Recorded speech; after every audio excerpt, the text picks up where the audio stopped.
You like to work? You like what you do for work?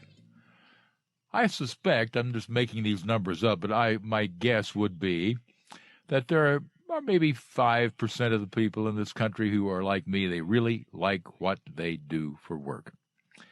And there may be 20%, again, made-up numbers, who hate what they do.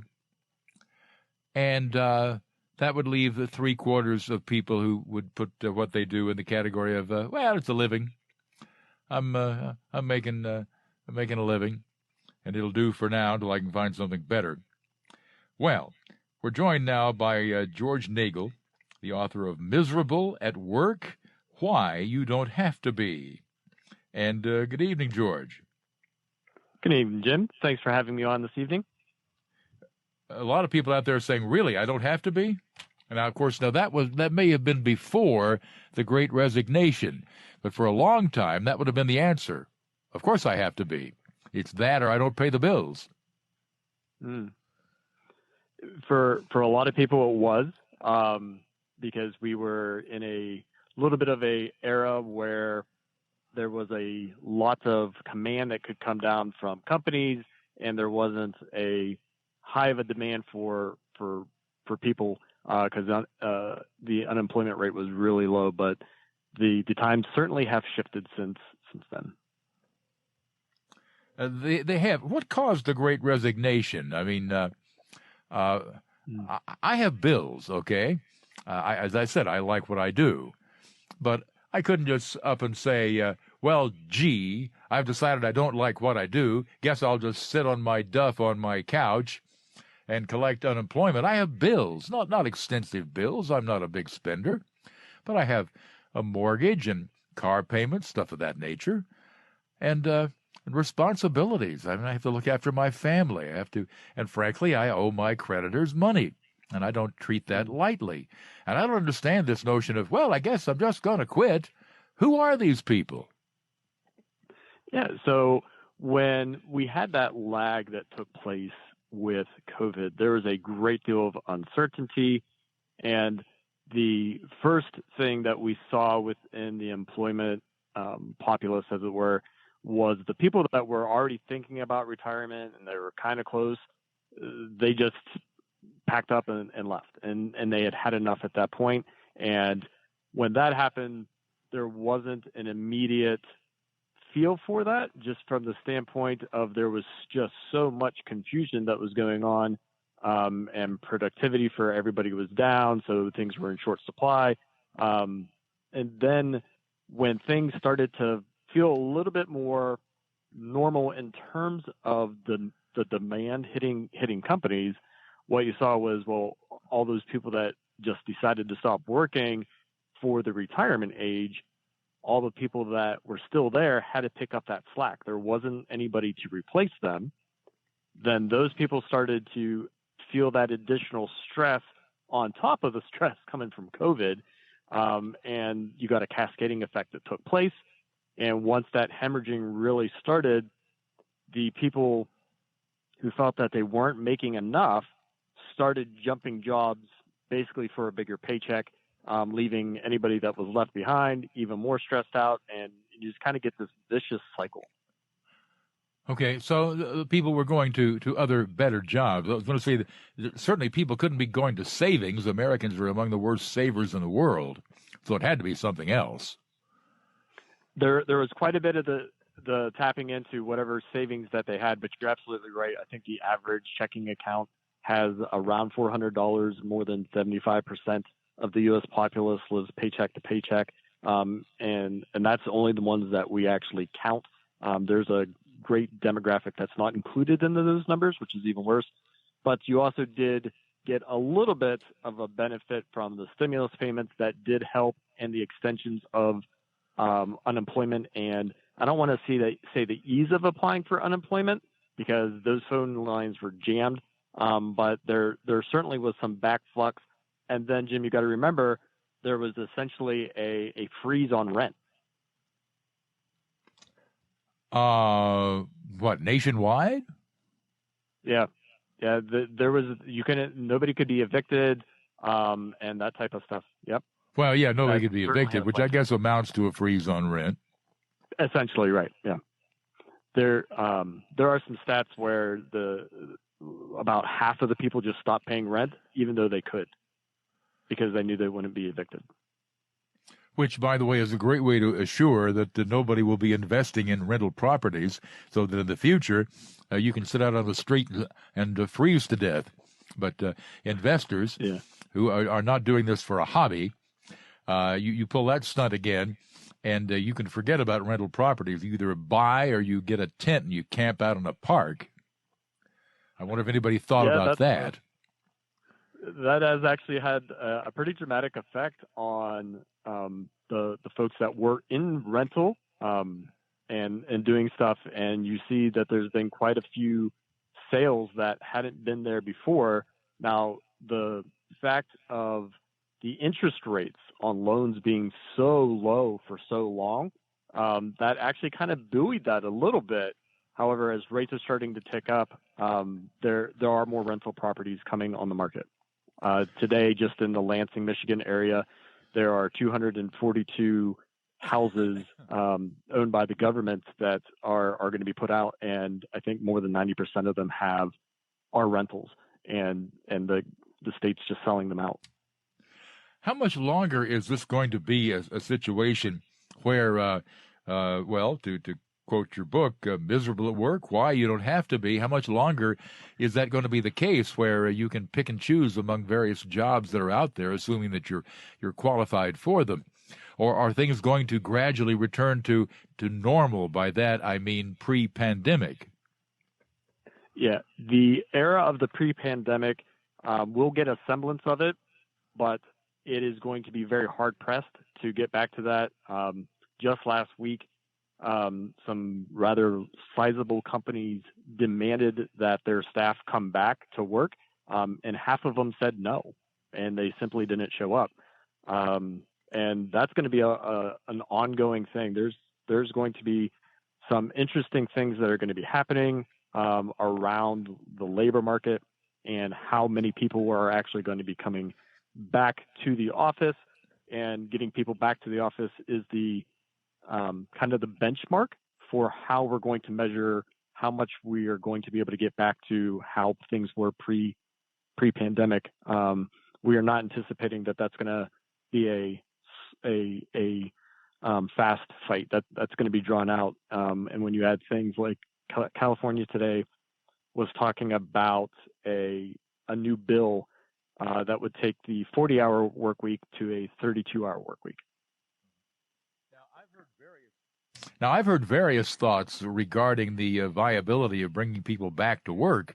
One would be that more than a few companies have said, hey, we've been handling things okay, and we're down to maybe 20% of the people we used to have in the office.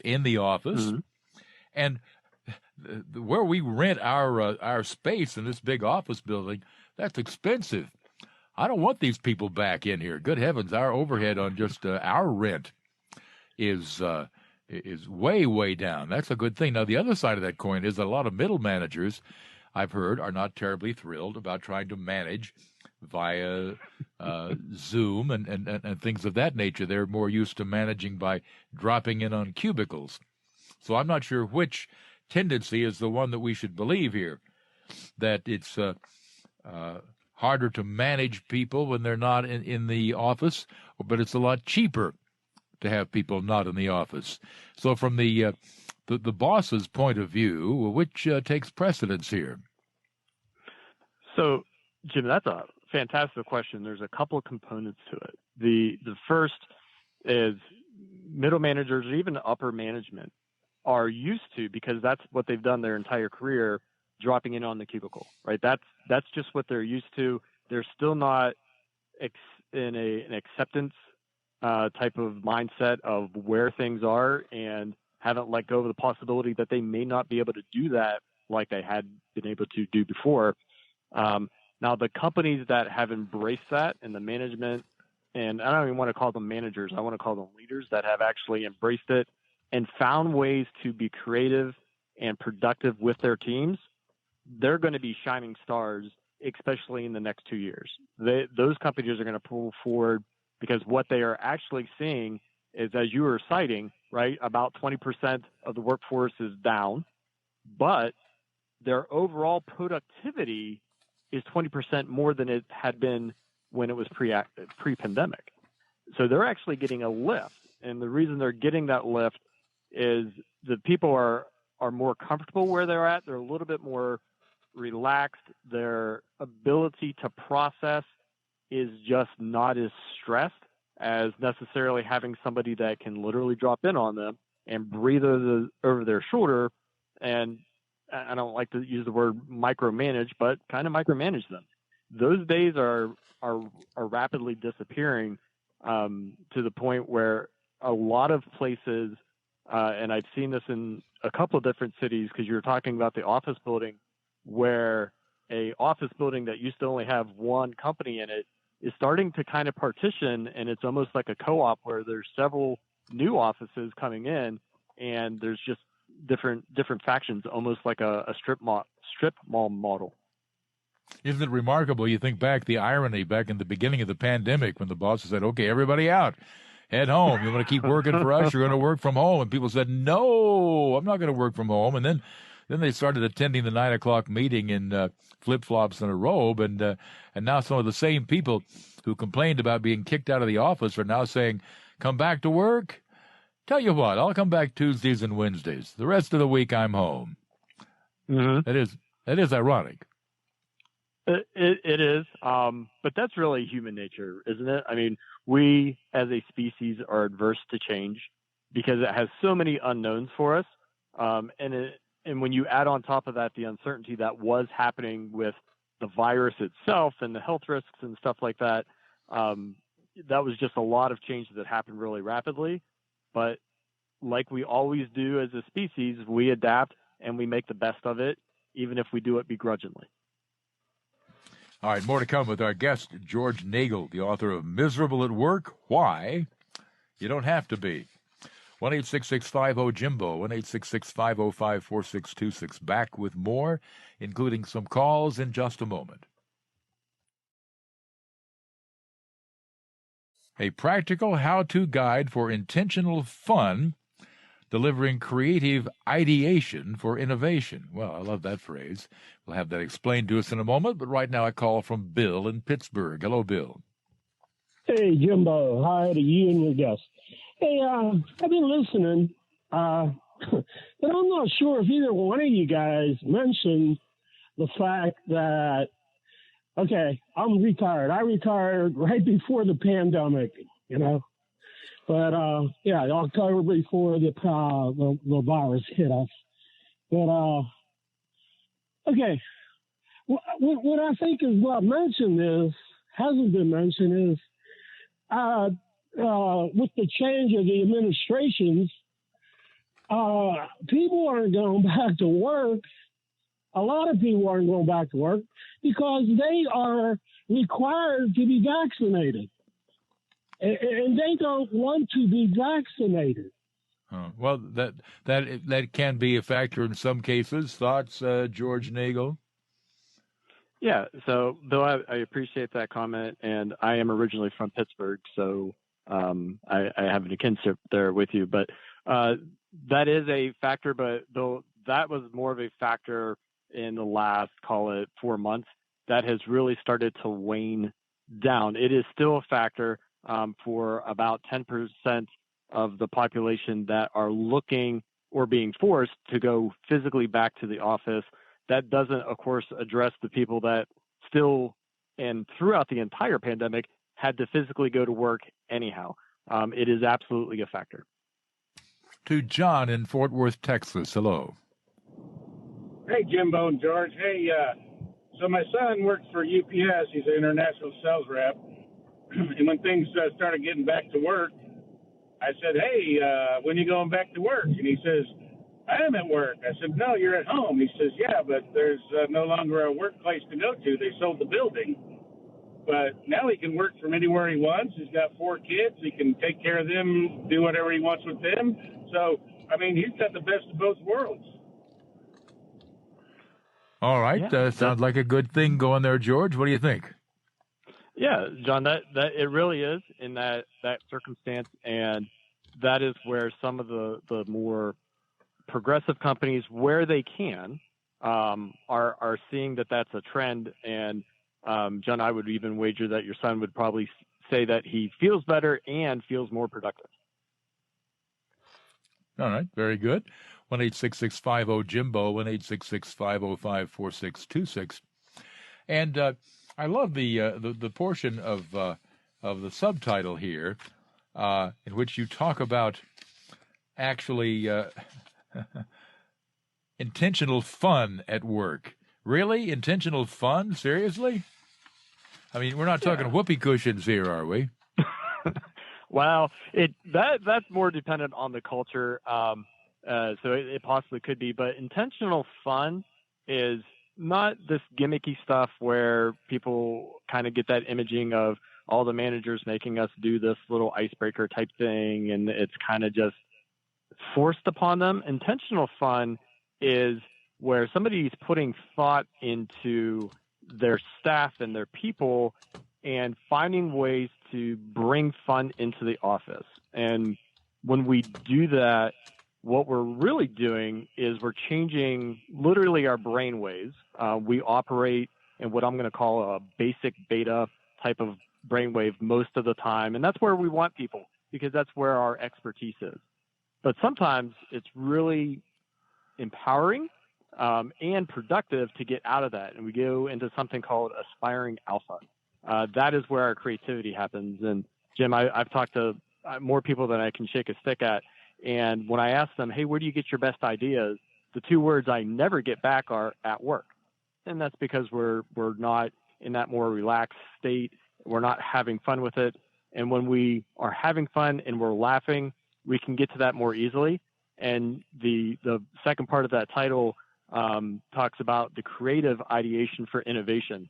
And that's really where, when we were talking before about those companies where the middle managers really get it and they're engaging with their people, even though they're remote and they're going to be the shining stars, that's where they're going to get it. They're going to get that creativity out of their team that really lets them think of the market changing ideas to give real innovation and lead and do a lot of great things. More to come. 1-866-50-JIMBO. Back in a moment. Says we talk to George Nagle, the author of Miserable at Work, Why You Don't Have to Be. Okay. Scott in Lamar, Iowa calls in. Hello. Yeah, good evening, gentlemen. I just had a thought maybe the guest could speak to. You had mentioned about how employers may end up saving a lot of money renting less office space, and there would be savings in a lot of ways. But isn't the reverse also sort of true, how much money the employee is saving?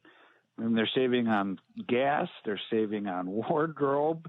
A lot of people may well be saving on daycare and meals. And if nothing else, just a lot of time not having to commute. They may be getting in an extra hour of family time every day.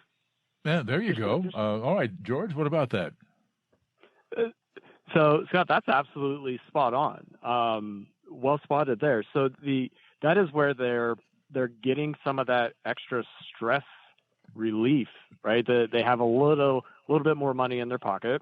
So that's always a relief. They're able to spend more time with their family and do a little bit more fun things. And so that is absolutely a contributing factor to where some of that extra productivity is coming out that was pre-pandemic for those that have those more office-type jobs. All right, 1-866-50-JIMBO, 1-866-505-4626 as we go to Ed in Holly Springs, North Carolina. Hi. Hi, Jimbo. How are you doing tonight, sir? Well, thank you. Good. The question I have is with all the people not returning to the workforce, working from home and whatnot, but also the people who decide that they just want to stay at home, that's going to affect our Social Security down the line, isn't it? Because they're no longer paying any taxes into that. So what's the long-term prognosis for that? Well, if you're working, you're paying in, aren't you? But I mean, the people who decide that they just aren't going to go back to work, they're not paying into it anymore. Well, yeah, if they can get by with that. What about that, George? Is Social Security, I was going to say in danger, but it's been in danger for decades. Right. Yeah, it really has.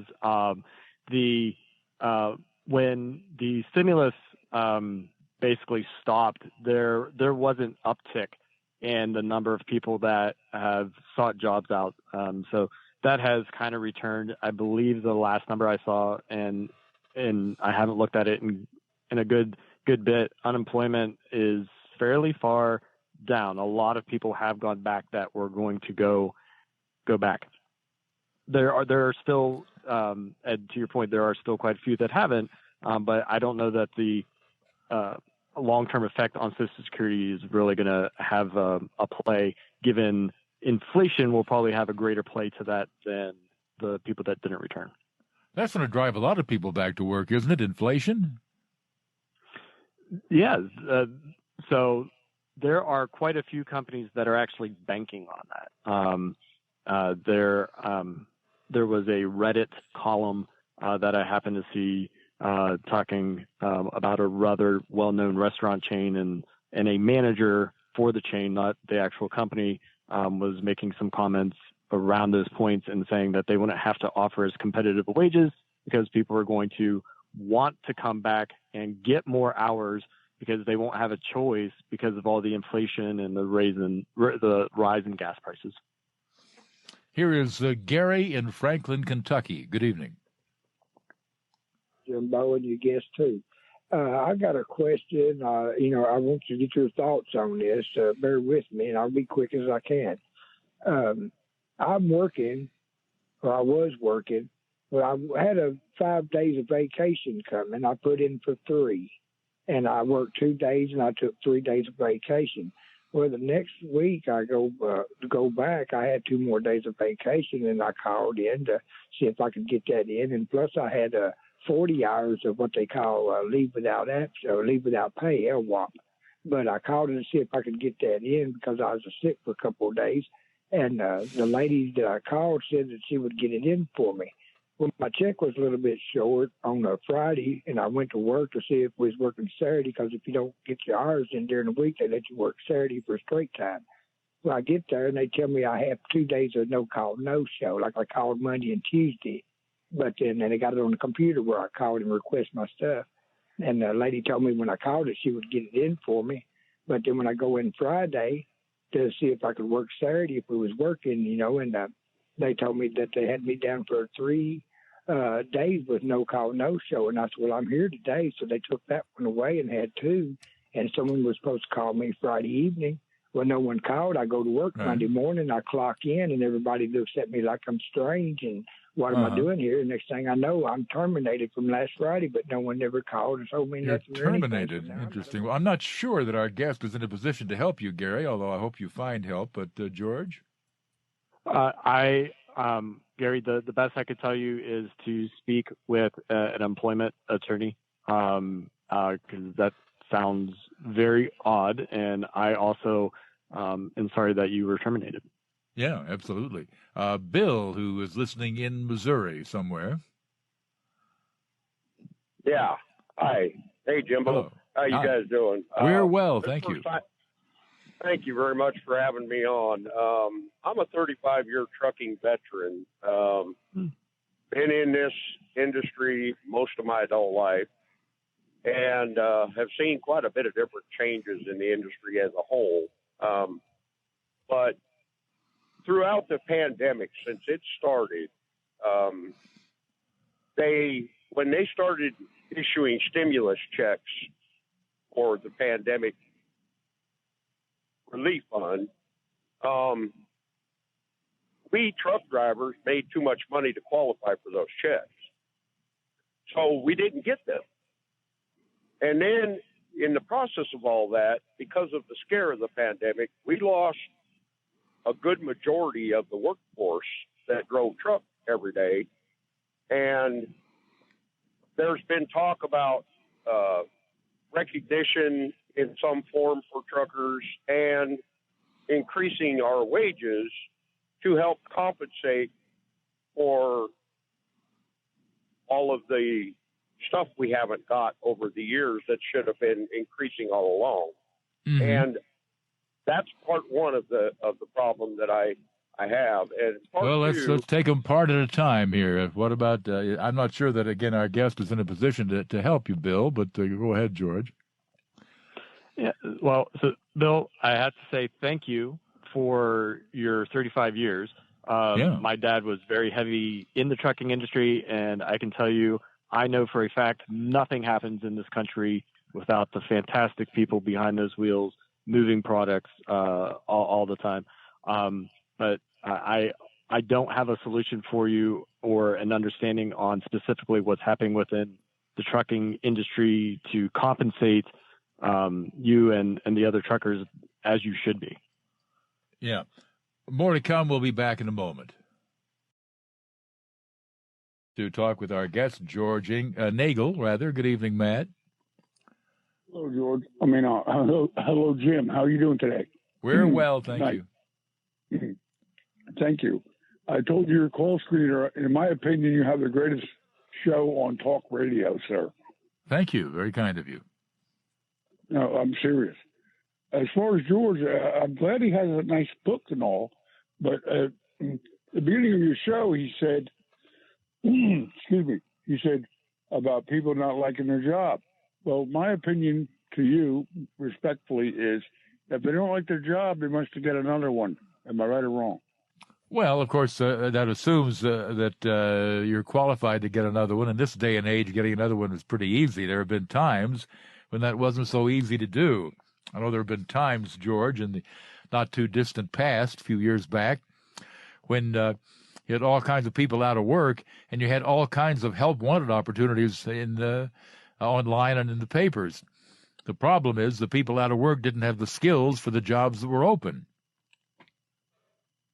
Yeah, that's always a conundrum with filling that. The premise, though, for part of the book is if you're not happy at work, and I agree, if you're truly not happy and you can't find happiness in what you're doing and you have the opportunity to switch jobs, you absolutely should. The other part of it is it discusses ways to bring awareness to yourself and how you process the world around you. And when we can start to do that, we can start having fun regardless of where we are and regardless of what we're doing to a degree, and make it not so miserable, make it more palatable. I'm wondering what the attitude of management has been about this sort of thing. Has it been, well, okay, I guess we can give it a try, I'm not sure, or has it been, gee, what a great idea? So it's a little bit of those two, and there's the opposite too, of where we're never going to give that really a try, and that's just silly. It's never worked that way. And that's kind of their linchpin, right? It's never worked that way. We're going to do things that we've always done. The way to persuade the other two groups that are a little bit more, well, let's try and see what it does, or hey, or they're really excited about it, is to talk about money and how much more productive they are with really out having additional costs. And that's where the power of really engaging and bringing that intentional fun. And when I say intentional fun, I don't mean just people goofing off. That is not what we're implying. But when people are going to work and they're feeling like they can have fun and get creative and innovate with the company, not for the company, but with the company, it's amazing what you can get from that. Are we reaching the point where we really don't need as many middle managers? There is a very sound argument for that. The middle management, they can be the lifesavers of a company, but most times, most people see them as kind of dragging them down. And the main reason for that is they tend to be where communication gets lost in both directions, coming from upper management down and then vice versa. Companies that are really trying to get behind the innovation aspect of things are streamlining things. They're bringing in really focused teams to drive more productivity. And part of that specific equation is getting the people that are physically doing the things. Like if they're a manufacturing location, the people that are out on the line, they are engaging them more directly from upper management and bringing in a better cycle. Here's a call from Sally in St. Louis. Hello. I actually have 2 points. The first one being that the expense that the person who is now working at home might incur, such as having to buy extra monitors or ink or the electric bill, that, or finding a place in the home to do it. It's the kitchen table is now the office / eating area. And then the businesses that are surrounding the office, the lunch counters and the newsstands and the likes, they're going out of business because people are not in the office as well. Could your guest please address those 2 things? Certainly, Sally. You make a very valid point on the space and some of the extra bills, especially during the wintertime, for having to heat our home a little bit more if we're used to nobody being home during the day, or at least during the school day if it's a kid situation and things like that. That is absolutely a thing. Most people are seeing those costs offset and to the plus column like we described earlier. Not everybody, but a lot of people are. The encroachment on space is a thing. You specifically said like ink and monitors. Those should be expenses that are being passed back to the company if they're necessary for the job. And I would hope that the companies are recognizing those as legitimate business expenses and covering them.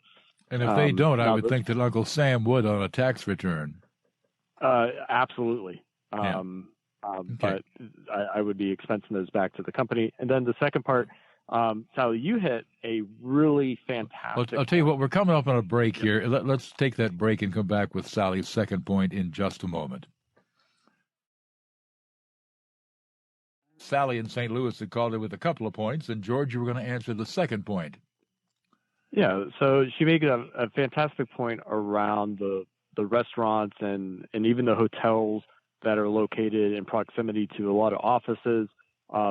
They are absolutely, the entire hospitality industry is really hurting, and unfortunately they're going to continue to hurt for a while. Most of these places are, if they even offered weekend hours before, they're absolutely not now. They're maybe open 2 days a week. And a lot of it comes down to they don't have the volume of customers and they don't have the staff. Now, some of that staff has transitioned out to more of the suburban areas, which has kind of helped those facilities find staff. But unfortunately, the hospitality industry is the one taking a really big hit from COVID in general to start, and the workforce not coming back to what it was in the office. Yeah. And let's take a call from Lionel in Raleigh, North Carolina. Hello, Lionel. How you doing? Fine, thank you. I've had a lot of jobs, some good, some bad. You got a job, just do it. That's all. A lot of people are too lazy to do a job. I worked for a temp firm one time, and I went there and did my job. I worked hard at it. A lot of guys, they wouldn't do nothing. Okay, that's the deal. You got a job, just do your job. All right. Should we adopt more of that attitude, George? For a lot of people, that would be a really good change just in how they view their work. I have to applaud Lionel. He comes from to it. This is my job. I have a job, and it sounds like he's just grateful to have the job, and he wants to go and do the best he can. Just that attitude or that paradigm shift can actually help a lot. Outstanding. Could we talk you into doing a segment in the next hour? Certainly. Outstanding. Okay, very good. So if you're online, we will get to your call, as our guest George Nagle is Nagle. I keep saying Nagle. George Nagle is the author of Miserable at Work, Why You Don't Have to Be, and we'll continue to talk about that and get some thoughts on just how it can be a little more enjoyable. So stand by, more to come. Of course, the Jim Bohannon Show does come to you weeknights, and we do so right here at Westwood One. If you're a general contractor, a subcontractor, or an owner, you want your jobs to be on time and on budget. And that means working with Autodesk Construction Cloud, software that lets your team design, plan, build, and operate from office to field. It means getting end-to-end solutions, seeing project data in real time, and preventing problems before they happen. Trusted on over 2 million construction jobs around the world. Build with Autodesk Construction Cloud. Try it free today at construction.autodesk.com.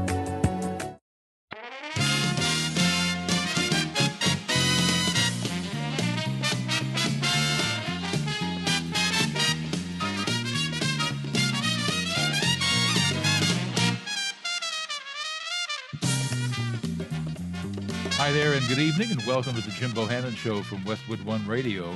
We're at 1-866-50-JIMBO, 1-866-505-4626. Online, find us at jimbohannonshow.com. You can follow me on Twitter at Jimbo Talks, and we're talking with George Nagle, the author of Miserable at Work, Why You Don't Have to Be. He says that companies are discovering that fun at work can lead to great idea creation. We have a call from Sam in Lake of the Ozarks, Missouri. Hello, Sam. Or put another way, hello, Sam in Lake of the Ozarks, Missouri. Hi, Jim. Hi. And you're on the radio, Sam. What's on your mind? Yeah, I just was listening to your show, and it reminded me of kind of an amusing anecdote I heard my father tell once, that he hired a guy to help build a barn. The first week, the guy showed up 4 days but didn't show up the fifth day. The second week, he showed up 4 days but not the fifth day. My dad said, "Why can't you seem to make it to work 5 days a week?" He said, "Well, the truth is, I wouldn't come but 3 if I could afford to." Well, I'm sure there are people like that. We actually, I guess, George Nagle, are seeing a trend now toward a 4-day work week. Is that, in other words, that's what amounts, I guess, to a pay boost, because you're getting the same money, presumably, for working less or at least fewer hours. Yeah, that is a ongoing trend globally. And I think we mentioned that the California just introduced a bill, I think it's AB 2932 or something to that effect, about California going to a 32-hour work week and moving that forward. But there are some studies of actual implementation where that actually has shown quite to be beneficial to the companies and the employees. Now, they don't take a pay cut. You're working 32 hours, not 40. And therefore you get less money. They're proving to be that much more productive to make it worthwhile for the company. Yeah, so in 2019, Microsoft, this was in Japan, they actually implemented having a consistent 3-day weekend or a 4-day work week, and what they saw was a 40% increase in productivity gains. And they also saw a 23% reduction just in electricity savings. So they absolutely benefited from that, and people were still getting the same amount of money, but they essentially had an extra day off. Wow, interesting. Now, I remember in the military for a while, I worked under a schedule. It was a 4-day work week, but it was 4 10-hour days. Mm-hmm. And I thought it worked pretty well, but I guess that's not part of the current thinking. Well, in some places it is. So in Utah, they actually implemented that until the prior governor, whose name is escaping me at the moment, not the current governor, because it was a bill that made it the way to his desk and he killed it. But they were working 10-hour days, Monday through Thursday. People were happier. The state was actually saving money, and they didn't see a drop-off in their ability to service their communities. There used to be a concept called flex time. That is to say, people, they could work 9 to 5 if they wanted to and face 10 full rush hours a week. Or they could work maybe 10 to 6, 11 to 7, or they could work, say, 6 to 2 or something of that nature. In other words, they could work, change the shift just a little bit Is that at all popular? It's extremely popular to the effect that most companies, even pre-pandemic, were already implementing things like that to a very high degree. The telecommunications with Zoom meetings and Google Meet and all of those types of things really allowed for that extra layer of flexibility. And then when you have companies that are servicing multiple time zones, they were already really into that mindset anyhow, and they were just allowing it to span to people that weren't necessarily customer facing and on the phone. Okay. In terms of where we're going, other trends that you see coming. So other trends that we really see coming in the next 10 years, we see that about 47% of jobs that are able to be automated will be. And I'm going to be very clear about what a job is that's able to be automated. It's one where you don't need somebody that has a thinking process and can be creative. So that is going to be a trend. A trend that's already in place is that about 60% of the CEOs globally have identified that creativity is the number one trait that they're looking for in the next generation of leaders. And then on top of that, a trend that started just before the pandemic, because it ranked as the number 3 skill set, was actually creativity for any level of position when hiring managers were looking. And that's certainly going to be in a higher demand, as we were talking about earlier, right? With the people that said, no, we're not going to look at that. People that are like, well, maybe. And the people that had embraced the idea of creative ideation. You know, I think that there are more than a few people out there whose attitude probably is, hey, I'm punching the time clock, okay? I give them their 40 hours. Creativity, I don't do creativity. The future does not sound bright for those people. It really doesn't. If that's their total attitude, and I would really hope that it's not, that sounds like a lot of time of just kind of being at best blah at work. We spend a lot of time at work, and if I'm going to be spending that much time, especially away from my family and friends and things like that, I'd at least want to have some happiness in it. And when we can bring out our own creativity, and we all have creativity, it's just in different levels and different places. When we can start to really bring that out, we're just happier. All right, and I agree. That's the way it certainly ought to be. Mm-hmm. Now, this notion of following creativity and automating the jobs that can be automated, always in the past, the argument and the correct argument in many cases, going all the way back to the steam-powered looms that existed a couple of centuries ago in Britain, when really industrialization began, and a lot of people said, oh, you're taking away the jobs of all these people. And the answer was, well, not really, because we're creating more new jobs. And that's pretty much always been true. Is that true anymore? Are we reaching the point now where we can automate enough jobs that we will not be creating more new jobs? So we actually are anticipating, as you were alluding to, the exact opposite. There's going to be more jobs. Are the jobs that are currently here going to be here? No. And is that going to cause a shift in skill sets that are in demand? It absolutely will. But every time we've gone through like the Industrial Revolution and things started to get animated or robotic, we have seen the actual demand for labor actually go up. And we are anticipating the same thing to happen, because it's going to be around that creativity that robots and AI, at least currently, can't even come close to touching, because it's so uniquely human. What about people who identify with their job? Who are you? I'm a talk show host, that kind of thing. If you take away my job, you have taken away my identity, my pride, my reason for existence. Mm. Yeah, that is going to be hard, because there's a lot of people, and I hate to kind of be the bearer of bad news, but people that are going into things like accounting, which is different than finance, but accounting, they're really going to get hit pretty hard with a lot of the automation that's coming out, to the fact that, the number of accountants that aren't in forensic accountants in the next 8 years is going to be significantly less. And if you spend all that time and that's your identity and you got an education in it, that's going to be really hard. The part of it is if you can learn how to move past your mindset and tap into your creativity, you will be able to find something.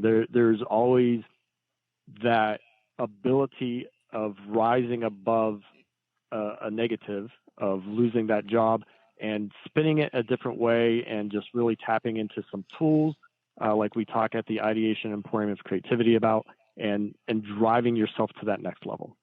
Here's Daniel in Wichita. Good evening, Daniel. Hi, Mr. Daniel. I wanted to ask your guest. I worked military flight line for most of my career. In 1984, I hired on a Boeing military, and they told me it's 12 hours a day, 7 days a week. And I said, what about vacations and sick leave? And they said, it's 12 hours, 7 days a week, minimum. And I didn't understand that, but they were being paid on a cost plus basis. At the end of that contract, I went to work for Northrop Grumman, and they were exactly the same way. They were working on a government rehab project. And then I worked for General Dynamics. They were on the same thing. And it's when the job gets done, you're gone.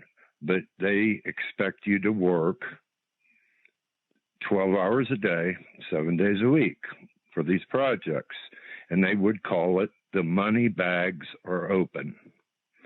And are you aware that I would think there's now in this country, there'd be still a lot of jobs in the military refurbishment industry of all of our fighters that we release to other countries, our National Guard. And our union, I was part of AFL-CIO, and they all with Boeing, North American, McDonnell Douglas, they had agreed with the union that if you're unable to do that, and they told me at the interview, don't take the job because we'll terminate you. Is that still a practice? Okay, let's ask our guest that, George. There's actually a higher level of that would be a contract employment type thing that's actually happening, as a lot of people are just essentially becoming contract employees or short-term employees. That is actually a growing aspect for a lot of different things. Now, the terms of that contract, you would have to discuss with an attorney if it's actually legal for them to actually apply it that way. That I don't know, but that sounds like a lot of work in a really short span of time. So I'm hoping you're really compensated for that. But I also want to thank you for your military service. Hear, hear. And it sounds like a lot like the gig economy, more about which when we continue our discussion with George Nagle in just a moment. Hi, I'm Andy Berger, founder of Voices Against Trafficking. April is Child Abuse Awareness Month, and we want to remind everyone to teach your kids not to have pictures or videos of themselves that could compromise them on the internet or iPhone. We want every child safe. Visit voicesagainsttrafficking.com for helplines, hotlines, and more tips. 1-866-50-JIMBO. Ted in Philadelphia. Hello, Ted. Hello, Jim.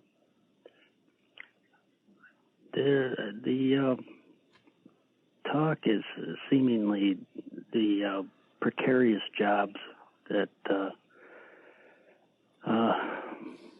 may last and continue to be created. It's a hard job market. But I think it'd be fun if I could appoint myself as a U.S. Marshal, how Wyatt Earp did, in the Dakota Territory, and I would police the Sturgis Rally, and if I knew how cowboys made a living, well, I could go from there, but I think that would be fun work. Well, there you go. What about just, George, inventing your own job? Yeah, that's where a lot of people that aren't collecting, I guess, that off that stimulus or don't want to go back to what they're doing because they started almost a side gig in between while they're still on the stimulus. A lot of people are doing that, and they're really enjoying it. There's been an explosion of talent on sites like Fiverr.com and things like that, where people are just contracting out and freelancing. It has certainly brought a lot more of a diversity to the gig market. You know, I have always had a job. I've often worked several others just to expand my job skills and make myself more attractive to employers, but I've had a job, a boss or several bosses, and I like it. There's a feeling of security. I can do what I do and not have to worry about all these other things. And I would be, frankly, uncomfortable, I think, in the gig economy. Oh, I'd make a go of it. You know, you do what you have to do, but I wouldn't be thrilled about it.